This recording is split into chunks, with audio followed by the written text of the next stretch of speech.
نحمده ونصلي ونسلم على رسوله الكريم اما بعد اعوذ بالله من الشيطان الرجيم بسم الله الرحمن الرحيم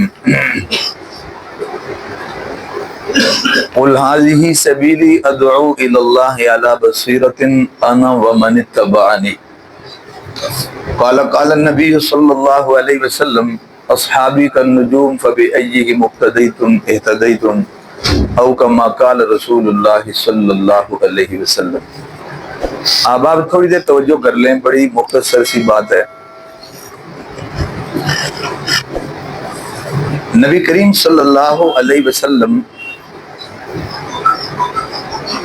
جو کچھ بھی اللہ کی طرف سے لے کر آئے یا آپ پر نازل ہوا یا اترا، اسے ہدایت کہتے ہیں۔ وہ اللہ کی طرف سے ہدایت نامہ ہے جو امت کے نام آیا ہے۔ اس لیے اللہ نے اپنے نبی کے ذمے یہ لگا رکھا ہے کہ وَمَا يَنْطِقُ عَنِ الْهَوَىٰ إِنْ هُوَ إِلَّا وَحْيٌ يُوحَىٰ۔ آپ میری نسبت سے جب بھی اپنی امت سے اور قوم سے مخاطب ہوں گے تو وحی کے علاوہ آپ کی گفتگو نہیں ہوگی، اور اگر آپ اس فریضے کو پورا نہیں کریں گے، بلغ ما انزل الیک من ربک، جو کچھ آپ کی طرف آیا ہے آپ کے ذمے ہے پہنچا دینا۔ وَإِن لَّمْ تَفْعَلْ فَمَا بَلَّغْتَ رِسَالَتَهُ، اگر آپ پہنچانے میں بالفرض والمحال بخل کریں گے تو پھر سمجھو آپ نے اپنا رسالت والا فریضہ ہی ادا نہیں کیا۔ لہذا رسول اللہ صلی اللہ علیہ وسلم نے اللہ کے حکم کی تعمیل فرمائی، آپ نے اللہ کے احکامات کو اور ہدایت نامے کو لوگوں تک پہنچایا۔ اس پہنچانے میں آپ کو مشکلات کا سامنا کرنا پڑا، ہدایت کی ہر بات لوگوں کو ہضم ہونے والی نہیں تھی، کئیوں کی اس میں دکانداریاں گئیں، کئیوں کی آمدنیں گئیں، کئیوں کی عزتیں گئیں، کئیوں کی وہ شہرت گئی، کئیوں کے عہدے گئے، کئیوں کی سرداریاں گئیں، نہ جانے کیا کچھ ہوا، مگر ان سب دشمنیوں کے باوجود رسول اللہ صلی اللہ علیہ وسلم نے اپنی جان کی اور اپنے بچوں کی اور اہل و عیال کی پرواہ کیے بغیر اللہ کے احکامات کو بے عینی ہی پہنچایا، اور پہنچانے کے بعد اس پر جو گواہی لی وہ بھی ان سے لی جن کو پہنچایا۔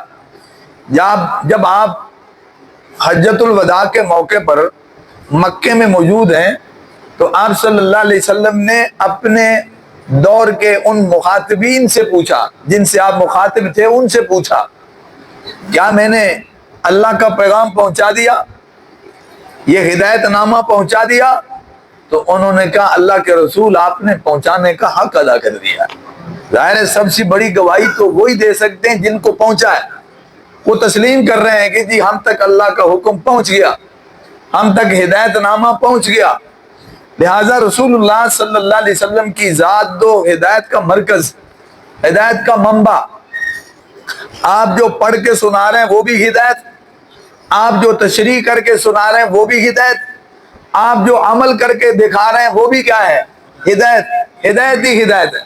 لہذا کسی کا کوئی جھگڑا ہو جائے وہ آپ سے فیصلہ کروا رہا ہے، دونوں میں اختلاف ہو جائے وہ آپ سے فیصلہ کروا رہا ہے، دونوں میں لڑائی ہو جائے وہ آپ سے فیصلہ کروا رہا ہے۔ نبی علیہ السلام جو فیصلہ فرما رہے ہیں وہ ہدایت ہے، وہ حتمی ہے، وہ فیصلہ کن ہے، وہ عدل پر مبنی ہے، وہ اللہ کے حکم کے عین مطابق ہے، اور وہی ہدایت ہے۔ اس لیے آپ کی ذات ہدایت کا مرکز اور ہدایت کا منبع، لیکن امت نے تو بعد میں بھی چلنا ہے، قیامت تک چلنا ہے، بعد والوں کو بھی اس ہدایت کی ضرورت ہوگی۔ نبی علیہ السلام نے فرمایا میری امت کی بخشش جس راستے پر چلنے پر ہوگی، میری امت کے پہلے طبقے کی بخشش جس راہ پہ چلنے پر ہوگی، میری امت کے آخری حصے کی بخشش بھی اسی راہ پہ چلنے پہ ہوگی۔ کوئی الگ معیار نہیں ہے، کوئی الگ پیمانہ نہیں ہے، کوئی الگ ضابطہ اور اصول نہیں ہے، وہی بخشش کا معیار پہلوں کے لیے ہے اور وہی بخشش کا معیار میری امت کے آخری حصے کے لیے۔ اس کا مطلب ہے جو ہدایت آپ کے دور کے لوگوں نے وصول کی وہ بعد والوں کا بھی حق ہے، اور اس ہدایت نے چلنا ہے اور قیامت تک چلنا ہے. جب تک امت چلے گی وہ ہدایت بھی باقی رہے گی, ہدایت بھی چلے گی. اب سوال پیدا ہوا, اللہ کے نبی رخصت فرما جائیں گے, آپ کا انتقال ہوگا, آپ کی وفات ہوگی, آپ جب دنیا سے جائیں گے تو پھر کس کی طرف رخ کیا جائے, کس سے بات پوچھی جائے, آپ کا وہ ہدایت نامہ کہاں سے ملے, کیسے رہنمائی لی جائے؟ تو پھر رسول اللہ صلی اللہ علیہ وسلم کی بات سنیں, نہ آپ کی نہ میری, نہ کسی غریب کی نہ امیر کی, نہ تکڑے کی نہ کمزور کی. بات جو میرے نبی نے فرمائی وہی چلے گی قیامت تک. رسول اللہ صلی اللہ علیہ وسلم نے فرمایا, سنو, ترکت فیکم امرین. صحابہ سے آپ فرما رہے ہیں میں تم میں دو چیزیں چھوڑ کے جا رہا ہوں, جب تک تم ان کو مضبوطی سے پکڑے رکھو گے تب تک گمراہ نہیں ہوگے. اللہ کے رسول وہ دو چیزیں کیا ہیں؟ فرمایا نمبر 1 کتاب اللہ, اور نمبر 2 سنت رسول اللہ صلی اللہ علیہ وسلم. یعنی اللہ کی کتاب اور رسول اللہ صلی اللہ علیہ وسلم کی سنت, یہ دو چیزیں لازم ہیں. جب تک انہیں پکڑے رکھو گے تم گمراہ نہیں ہوگے. جس کا مطلب یہ ہے کہ جب نبی کا اپنا زمانہ ہے تو جو آپ فرما دیں وہی ہدایت ہے, آپ ہاں کر دیں تو وہ ہدایت ہے, آپ نہ کر دیں تو وہ ہدایت ہے, آپ اجازت دے دیں تو وہ ہدایت ہے, آپ روک دیں تو وہ ہدایت ہے. لیکن جب آپ دنیا سے رخصت ہو جائیں تو پھر دو چیزوں میں ہدایت بند ہے, ایک کتاب اللہ میں اور ایک سنت رسول میں. اب سوال پیدا ہوا کتاب اللہ اور سنت رسول کہاں ملے گی؟ تو ایک بات آپ نے فرمائی صحابہ کرام سے, میں تم میں دو چیزیں چھوڑے جا رہا ہوں, ایک کتاب اللہ اور ایک سنت رسول. جس کا مطلب یہ ہوا کہ کتاب اللہ بھی ان کے پاس ملے گی, میری سنت بھی کیا ہے ان کے پاس ملے گی. ظاہر ہے جن کو آپ نے پڑھایا ہے, جن کو آپ نے سکھایا ہے, جن کی آپ نے تربیت فرمائی ہے, جو آپ کے شاگرد ہیں, جن کو آپ نے ٹریننگ دی ہے, جن کی آپ نے اصلاح کی ہے, جن کے آپ نے عقائد درست کیے ہیں, جن کو آپ نے کتاب سکھائی ہے, جن کو آپ نے سنت سکھائی ہے, انہی سے کتاب ملے گی, انہی سے سنت ملے گی. آپ نے صحابہ کرام کو امین بنایا کہ میری دو چیزیں, ایک کتاب اللہ اور ایک میری سنت یا حدیث مبارکہ, یہ کہاں سے ملے گی؟ صحابہ کرام رضوان اللہ علیہم اجمعین سے. اس سے باہر کچھ نہیں ہوگا. اگر کوئی باہر جائے گا تو اس چیز کی سند نہیں ہوگی, اگر کوئی باہر جائے گا تو اس چیز کا ثبوت نہیں ہوگا. اس لیے نبی علیہ السلام نے صحابہ کرام رضوان اللہ علیہم اجمعین کا حوالہ دیا ہے. ظاہر ہے صحابہ اس لیے ہدایت صحابہ میں اس لیے بند ہو رہی ہے کہ وہ آپ کو دیکھنے والے, وہ آپ کے گواہ ہیں, آپ کی نبوت کے بھی, رسالت کے بھی, اور اسی طرح وحی کے بھی, دین کے بھی, آپ کی عبادات کے بھی, اور آپ صلی اللہ علیہ وسلم کے سفر و حضر کے گواہ ہیں. اس لیے صحابہ کرام رضوان اللہ علیہ مجمعین میں ہدایت کو بند کیا کہ پھر ہدایت تلاش کرنی ہو تو ان لوگوں میں ملے گی. معلوم ہوا صحابی کا حوالہ بیچ میں سے نکل جائے تو وہ حدیث نہیں رہتی, پھر وہ اللہ کی بات نہیں رہتی. انور شاہ کشمیری رحمت اللہ علیہ کا ایک بڑا خوبصورت قول ہے بات کو سمجھانے کے لیے. یہ علماء کی باتیں تشریح کے طور پر ہوتی ہیں, بات کو سمجھانے کے لیے. فرمایا تم قرآن پاک کے بغیر, حدیث پاک کے بغیر نہ قرآن پر ایمان لا سکتے ہو نہ قرآن کو سمجھ سکتے ہو. حدیث کے بغیر, سنت کے بغیر نہ ایمان معتبر ہے, نہ قرآن پاک پر ایمان لانا ممکن ہے, نہ اس کو سمجھنا ممکن ہے. معلوم ہوا اب کتاب اللہ بھی ضروری اور سنت رسول, حدیث رسول بھی کیا ہے, ضروری ہے. اور ان دونوں کے امین کون ہیں؟ صحابہ کرام رضوان اللہ علیہ مجمعین. نبی کریم صلی اللہ علیہ وسلم نے فرمایا کہ بنی اسرائیل میں 72 فرقے, میری امت میں 73 فرقے, ایک نجات پائے گا. صحابہ نے پوچھا وہ نجات پانے والا کون سا ہے؟ نبی علیہ السلام نے کسی جماعت کا نام نہیں لیا, آپ نے کسی فرقے کا نام نہیں لیا, آپ نے کوئی اور پہچان نہیں بتائی, بڑی سادہ سی پہچان ہے.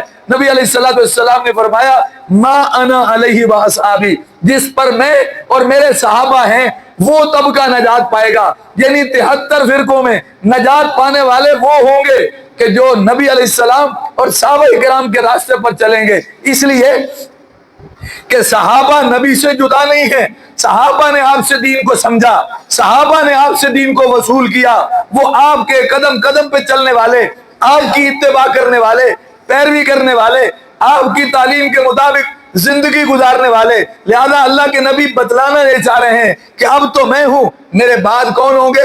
میرے صحابہ ہوں گے۔ جو ان کی راہ پہ چلے گا وہ کامیاب ہوگا، جو ان کی راہ پہ چلے گا وہ ہدایت والا ہوگا، جو ان کی راہ پہ چلے گا وہ نجات پانے والا ہوگا، جو ان کی راہ پہ چلے گا وہی کامیاب ہوگا۔ اس لیے رسول اللہ صلی اللہ علیہ وسلم نے فرمایا کہ ان 73 فرقوں میں ایک فرقہ نجات پائے گا، ایک گروہ نجات پائے گا، ایک طبقہ نجات پائے گا، ایک جماعت نجات پائے گی، ایک قسم کے لوگ نجات پائیں گے۔ وہ کون ہوں گے؟ جس پر میں اور میرے صحابہ ہیں۔ تو معلوم ہوا ہدایت کو تلاش کرنا ہے تو اب رسول اللہ صلی اللہ علیہ وسلم کے بعد صحابہ کرام رضوان اللہ علیہ مجمعین میں حدیثیں بیان کریں تو جس حدیث میں نبی علیہ السلام اور بیان کرنے والے کے درمیان صحابی کا واسطہ نہ ہو وہ حدیث نہیں کہلاتی، وہ دین نہیں کہلاتا۔ اس لیے رسول اللہ صلی اللہ علیہ وسلم سے وصول صحابہ نے کیا۔ کوئی 100 سال کے بعد اگر یوں بیان کرے کہ میں نے نبی علیہ السلام سے سنا تو اسے کیا کہا جائے گا؟ تو پیدا ہی نہیں ہوا تھا، تو نے کیسے سنا؟ بیچ میں کوئی اور آدمی ہو جسے صحابی کہتے ہیں اور وہ کہے کہ میں نے سنا تو پھر تو بات پوری ہے، اور اگر بعد والا کہے جو نبی علیہ السلام کے دور میں پیدا ہی نہیں ہوا تھا وہ کہے کہ میں نے نبی سے سنا تو وہ بات معتبر نہیں ہوگی۔ معلوم ہوا دین صحابی کے واسطے سے امت تک پہنچ رہا ہے۔ صحابی کا واسطہ بیچ میں سے نکال دو تو پھر وہ ہدایت نہیں رہتی، پھر وہ دین نہیں رہتا۔ اسے کسی اور حوالے سے ثابت کریں گے تو ٹھیک، ورنہ وہ معتبر نہیں ہے۔ اس لیے رسول اللہ صلی اللہ علیہ وسلم نے ہدایت کی پہچان کرا دی کہ بھائی صحابہ کرام رضوان اللہ علیہ مجمعین یہ ہدایت کی پہچان ہے۔ اس لیے آپ نے فرمایا صحابی کالنجوم فبأیہ مقتدیتم اہتدیتم، میرے صحابہ ستاروں کی مانند ہیں، جو ان کے پیچھے لگے گا وہ ہدایت پا جائے گا، وہ ہدایت والا ہے۔ معلوم ہوا صحابہ کرام رضوان اللہ علیہم اجمعین کو نظر انداز کر کے نہ قرآن پاک پر ایمان لایا جا سکتا ہے، نہ نبی علیہ السلام کی سنت پر، نہ کتاب کو اپنایا جا سکتا ہے، نہ سنت رسول صلی اللہ علیہ وسلم۔ دیکھیں آسان سی بات کروں، میرے نبی کے زمانے میں جھگڑا ہوا دو صحابیوں میں، فیصلہ کسی نے کیا؟ نبی علیہ السلام نے۔ میاں بیوی میں جھگڑا ہوا، کیسے سمجھا جائے گا غلط کون ہے اور صحیح کون ہے؟ کون فیصلہ کر رہا ہے؟ نبی علیہ السلام۔ یعنی جہاں بھی لڑائی ہوئی فیصلہ آپ کر رہے ہیں، مہاجر انصار لڑ پڑے فیصلہ آپ کر رہے ہیں۔ اب سنیے گا اس کے بعد جب کوئی جھگڑا ہوگا تو فیصلہ کیسے ہوگا؟ صحابہ کرام جو حدیث بیان کریں گے، جو نبی علیہ السلام کی تعلیم لائیں گے، اسی کے ذریعے فیصلہ ہوگا۔ آپ صلی اللہ علیہ وسلم کی وہ تعلیمات جو صحابہ بیان کر رہے ہیں اس کے ذریعے فیصلہ ہوگا۔ اگر خلافت کا مسئلہ اٹھے کہ پہلا خلیفہ کون ہے تو فیصلہ میرے نبی کی تعلیمات کے مطابق ہوگا جسے صحابہ بیان کر رہے ہیں۔ اگر حضرت عمر فاروق رضی اللہ تعالیٰ عنہ کے دور میں کوئی معاملہ ہوگا تو فیصلہ ان تعلیمات کے مطابق ہوگا جسے صحابہ بیان کر رہے ہیں۔ اگر جھگڑا علی المرتضیٰ رضی اللہ تعالیٰ عنہ کے زمانے میں ہوگا، حضرت عثمان غنی رضی اللہ تعالیٰ عنہ کے زمانے میں ہوگا، فیصلہ نبی علیہ السلام کی تعلیمات کریں گی، وہ تعلیمات، وہ حدیثیں جسے صحابہ بیان کر رہے ہیں۔ معلوم ہوا اگر جھگڑا صحابہ کرام کے درمیان نبی علیہ السلام کے دور میں ہو تو فیصلہ اللہ کے نبی فرمائیں، اور اگر جھگڑا بعد میں ہو تو فیصلہ نبی علیہ السلام کی تعلیمات فرمائیں۔ اس کے بغیر تاریخ کی کتابوں سے نہیں ہو سکتا، اس کے بغیر کسی اور کی لکھی کتابوں سے نہیں ہوگا، لوگوں کی لکھی کتابوں سے نہیں ہوگا، بزرگوں کی لکھی کتابوں سے نہیں ہوگا، اولیاء اللہ کی لکھی کتابوں سے نہیں ہوگا، حتیٰ کہ بعد میں آنے والے لوگوں کی لکھی کتابوں سے بھی فیصلہ نہیں ہوگا۔ فیصلہ ہوگا تو میرے نبی کی تعلیمات کے مطابق ہوگا، اور تعلیمات بند ہیں صحابہ کرام رضوان اللہ علیہ اجمعین میں، اس سے باہر نہیں ہے۔ کوئی بیان کرے گا تو اسے واسطہ لانا ہوگا، اسے یہ سند لانا ہوگی۔ اس لیے رسول اللہ صلی اللہ علیہ وسلم نے بتلا دیا کہ بھائی ہدایت کس چیز کا نام ہے؟ جو میں لے کر آیا ہوں یہ ہدایت ہے، جسے میں نے بیان کیا یہ ہدایت ہے، جو میں کر کے دکھا رہا ہوں یہ ہدایت ہے، اور یہ حوالے ہیں صحابہ کرام رضوان اللہ علیہم اجمعین کے۔ اب ہدایت چاہیے تو صحابہ کے دروازے پر جائیں، انہی سے آگے دین چل رہا ہے، بلکہ انہی سے آگے اللہ کی کتاب چل رہی ہے، اور انہی سے نبی علیہ السلام کی سنت چل رہی ہے۔ انہیں چھوڑ کر نہ اللہ کی کتاب کو سمجھا جا سکتا ہے، نہ نبی علیہ السلام کی سنت کو اپنایا جا سکتا ہے۔ اللہ سے دعا ہے اللہ ہم سب کو ہدایت کا طالب بنائے، اور اللہ جل جلالہ ہم سب کو صحابہ کرام اہل بیت سے سچی اور سچی محبت نصیب فرمائے۔ اللہ انہی کے نقش قدم پر چلنے کی توفیق بخشے۔ وآخر دعوانا ان الحمدللہ۔